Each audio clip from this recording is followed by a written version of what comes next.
ವಿದೇಶದಿಂದ ವಾಪಸ್ಸಾದ ಪ್ರಜ್ವಲ್ ರೇವಣ್ಣನನ್ನು ಎಸ್ಐಟಿ ಬಂಧಿಸಿದೆ. ನಿಯಮಾವಳಿಯಂತೆ ವೈದ್ಯಕೀಯ ಪರೀಕ್ಷೆ ಹಾಗೂ ಮುಂದಿನ ಕ್ರಮಗಳು ನಡೆಯಲಿವೆ ಎಂದು ಗೃಹ ಸಚಿವ ಡಾಕ್ಟರ್ ಜಿ. ಪರಮೇಶ್ವರ್ ಹೇಳಿದರು. ಬೆಂಗಳೂರಿನ ಸದಾಶಿವನಗರದ ನಿವಾಸದಲ್ಲಿಂದು ಸುದ್ದಿಗಾರರೊಂದಿಗೆ ಮಾತನಾಡಿದ ಅವರು, ಲೈಂಗಿಕ ದೌರ್ಜನ್ಯ ಪ್ರಕರಣ ದಾಖಲಾದಾಗ ಆರೋಪಿತ ಪ್ರಜ್ವಲ್ ನಮ್ಮ ದೇಶದಲ್ಲಿ ಇದ್ದಿದ್ದರೆ ನಮ್ಮ ತಂಡದವರು ಕಳುಹಿಸಬಹುದಿತ್ತು. ಆದರೆ ಅವರು ವಿದೇಶದಲ್ಲಿದ್ದ ಕಾರಣ ಬಂಧನ ತಡವಾಯಿತು. ಈಗ ಎಸ್ಐಟಿ ಅವರನ್ನು ವಶಕ್ಕೆ ಪಡೆದುಕೊಂಡಿದ್ದು ಅಧಿಕಾರಿಗಳ ಜೊತೆ ಮುಂದಿನ ಕ್ರಮದ ಕುರಿತು ಚರ್ಚಿಸುತ್ತೇವೆ ಎಂದರು.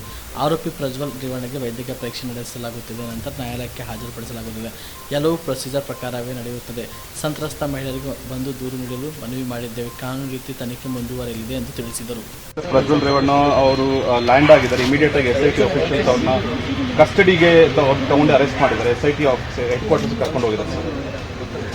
ಶ್ರೀ ಪ್ರಜ್ವಲ್ ರೇವಣ್ಣ ಅವರು ನಿನ್ನೆ ರಾತ್ರಿ ಸುಮಾರು 12:40-12:50 ಜರ್ಮನಿಯಿಂದ ಮ್ಯೂನಿಕ್ಕಿಂದ ಬಂದಿದ್ದಾರೆ. ಅವರನ್ನು ಎಸ್ಐಟಿ ಅವರು ಮೊದಲೇ ವಾರಂಟ್ ಇಶ್ಯೂ ಆಗಿತ್ತು.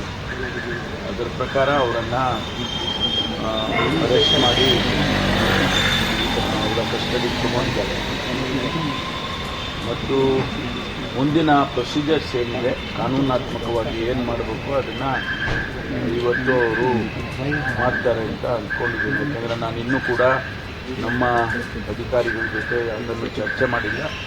ನಿನ್ನೆ ನಾನು ಶಿವಮೊಗ್ಗಕ್ಕೆ ಹೋಗಿದ್ದೆ. ಅಲ್ಲಿ ಚಂದ್ರಶೇಖರನ್ ಅವರೇನು ಆತ್ಮಹತ್ಯೆ ಮಾಡಿಕೊಂಡಿದ್ದರು, ಅವರ ಕುಟುಂಬಕ್ಕೆ ಸಾಂತ್ವನ ಹೇಳೋದಕ್ಕೆ ಹೋಗಿದ್ದೇನೆ.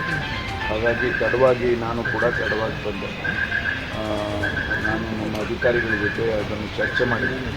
ಇಷ್ಟೇ ಗೊತ್ತಿರ್ತಕ್ಕಂಥದ್ದು, ಅವ್ರು ಬಂದಿದ್ದಾರೆ, ಅವರನ್ನು ಬಂಧಿಸಿದ್ದಾರೆ.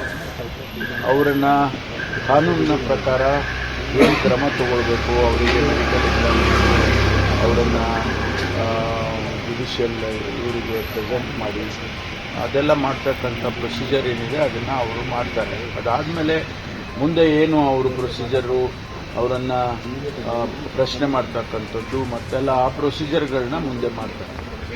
ಈಗ ಸಾಕಷ್ಟು ಸಂತ್ರಸ್ತೆಯರಿದ್ರು, ಇವರು ಅರೆಸ್ಟ್ ಆಗದಿರೋ ಕಾರಣಕ್ಕಾಗಿ ಕೆಲವು ಮುಂದೆ ಬಂದಿಲ್ಲ ಅಂತಂದಿದೆ. ಈಗ ಅರೆಸ್ಟ್ ಆಗಿರೋದ್ರಿಂದ ತಾವೇನೋ ಮನವಿ ಮಾಡ್ಕೊಳ್ತೀರಾ ಸರ್?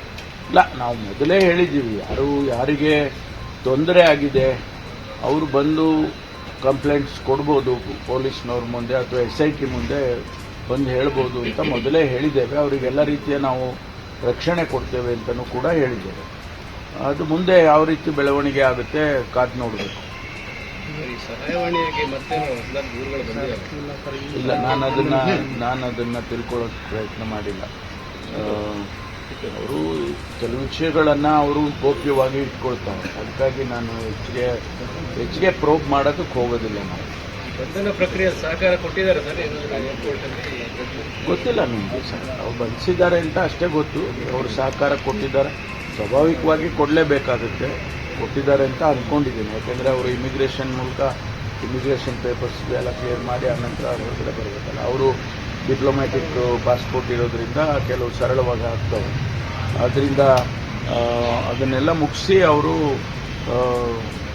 ಬಂಧನಕ್ಕೆ ಒಳಪಡಿಸಿದ್ದಾರೆ. ನಾಶ ಮಾಡಿದ್ದಾರೆ ಅಂತ ಸರ್, ಮೊಬೈಲ್ ಎಲ್ಲ ನಾಶ ಮಾಡಿದ್ದಾರೆ, ಮೊಬೈಲ್ ಕಳೆದೋಗಿದೆ ಅಂತ ಹೇಳ್ತಿದ್ದಾರೆ ಅಂತ ಸರ್. ಗೊತ್ತಿಲ್ಲ, ಅದೆಲ್ಲ ನನಗೆ ಗೊತ್ತಿಲ್ಲ. ಎಸ್ಐಟಿನವರು ಆ ಮಾತು ಹೇಳಿದರೆ ನಾವು ಒಪ್ಬೋದು. ಬೇರೆ ಬೇರೆ ಸೋರ್ಸಸ್ಸಿಂದ ಆ ರೀತಿ ಬಂದರೆ ಅದನ್ನು ನಾವು ನಂಬಕ್ಕಾಗೋದಿಲ್ಲ. ಬಂಧನ ಪ್ರಕ್ರಿಯೆ ವಿಳಂಬ ಆಗಿದ್ದಕ್ಕೆ ಈ ಥರ ಬಂಧನ ಪ್ರಕ್ರಿಯೆ ನಮ್ಮ ದೇಶದಲ್ಲೇ ಇದ್ದರೆ, ನಮ್ಮ ರಾಜ್ಯದಲ್ಲಿದ್ದರೆ, ನಮ್ಮ ದೇಶದಲ್ಲಿ ಯಾವುದೇ ರಾಜ್ಯದಲ್ಲಿದ್ದರೂ ಕೂಡ ನಮ್ಮ ಟೀಮ್ನ ಕಳಿಸಿ ಅವ್ರನ್ನ ಸೆಕ್ಯೂರ್ ಮಾಡ್ಬೋದಿತ್ತು. ಹೊರದೇಶದಲ್ಲಿ ಇದ್ದದ್ದ ಕಾರಣಕ್ಕಾಗಿ ಅದಕ್ಕೆ ಆದಂಥ ಪ್ರೊಸೀಜರ್ಸ್ ಇದೆ. ನಾವು ಯಾರೋ 4 ಜನ ಇಲ್ಲಿಂದ ಇನ್ಸ್ಪೆಕ್ಟರ್ಗಳನ್ನೋ ಅಥವಾ ನೀವು ಕೂಡ ಕಣ್ಣಿನ ಸಮಸ್ಯೆ ಎದುರಿಸುತ್ತಿದ್ದೀರಾ? ಎಲ್ಲಿ ಚಿಕಿತ್ಸೆ ಪಡೆಯಬೇಕು ಅಂತ ಯೋಚನೆ ಮಾಡ್ತಾ ಇದ್ದೀರಾ? ಮತ್ಯಾಕೆ ತಡ? ದೃಷ್ಟಿ ಐ ಆಸ್ಪತ್ರೆ ಕಲಬುರಗಿಗೆ ಭೇಟಿ ನೀಡಿ. ಖ್ಯಾತ ಅನುಭವಿ ವೈದ್ಯರಿಂದ ಕಡಿಮೆ ದರದಲ್ಲಿ ಚಿಕಿತ್ಸೆ, ಕಣ್ಣಿನ ಪರೀಕ್ಷೆ, ಹೊಲಿಗೆ ರಹಿತ ಶಸ್ತ್ರಚಿಕಿತ್ಸೆ, ಪೊರೆ ಆಪರೇಷನ್, ಲೇಸರ್ ಇಂಜೆಕ್ಷನ್ ರಹಿತ ಶಸ್ತ್ರಚಿಕಿತ್ಸೆ, ಸಕ್ಕರೆ ಕಾಯಿಲೆ ಇರುವವರಿಗೆ ಲೇಸರ್ ಚಿಕಿತ್ಸೆ, ದೂರದೃಷ್ಟಿ ದೋಷ ಹಾಗೂ ಸಮೀಪ ದೃಷ್ಟಿ ದೋಷದ ಸಮಸ್ಯೆಗೆ ಸೂಕ್ತ ಪರಿಹಾರ, ಕನ್ನಡಕದ ಸೌಲಭ್ಯ, ಕಾಂಟ್ಯಾಕ್ಟ್ ಲೆನ್ಸ್ ಅಳವಡಿಕೆ, ಇಷ್ಟೆಲ್ಲ ಸೌಲಭ್ಯ ಒಂದೇ ಸೂರಿನಡಿ. ಹೆಚ್ಚಿನ ಮಾಹಿತಿಗಾಗಿ ಸಂಪರ್ಕಿಸಿ ಗಚ್ಚಿನ್ ಮನಿ ಟವರ್, ಬಿಗ್ ಬಜಾರ್ ಮುಂದುಗಡೆ, Jagat circle, Kalaburagi. Phone number 789932 8915.